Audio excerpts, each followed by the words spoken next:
কাছাৰৰ কাটিগড়া আৰক্ষী চকীত ভোগালী বিহু পালন কৰা হৈছে। আৰক্ষী বিএছএফ লগতে বন বিভাগৰ বিষয়াসকলে অংশগ্ৰহণ কৰিছে। আমি দৃশ্য আপোনালোকক দেখুৱাইছো। ইয়া বদৰপুৰৰ এটা বিহু দলে অনুষ্ঠান পৰিৱেশন কৰিছে আৰু গীত পৰিৱেশন কৰিলে আৰক্ষী বিএছএফৰ বিষয়াসকলেও। ভোগালী বিহু উপলক্ষে উখল মাখল পৰিৱেশ আৰক্ষী চকী।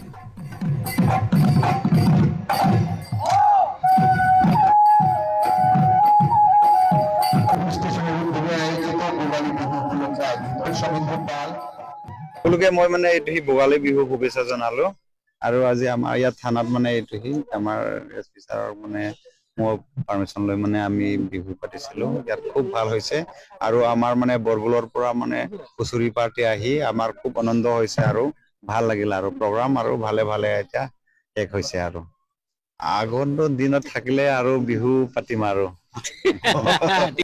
নমস্কাৰ, মোৰ নাম প্ৰাণধন বৰুৱা। আজি মই কাঠিগড়াৰ পুলিচ ষ্টেচনত আহিছিলো। তো ইয়াত এটা ভোগালী বিহুৰ প্ৰগ্ৰাম কৰিছিল পুলিচ ষ্টেচনৰ ফালৰ পৰা। তো আহি খুবেই ভাল লাগিল আৰু বহুত ভালকে প্ৰগ্ৰাম কৰিছে সকলো আৰু বাহিৰৰ মানুহ আহিছে আৰু ছাৰ বাইদেউ সকলেও আমাক বহুত মৰম কৰিলে আৰু যেহেতু প্ৰগ্ৰামটো ভাল হ'ল বুলি আশা কৰো আৰু সকলোকে ভোগালী বিহুৰ আন্তৰিক শুভেচ্ছা জনালো। ভাল লাগিছে। কি ক'ব আপুনি? কি ক'ম আৰু ভালে লাগিছে। আজি অনুষ্ঠানটো কৰি খুবেই ভাল লাগিলে। আশা কৰিছো আকৌ আহিব পাৰিম।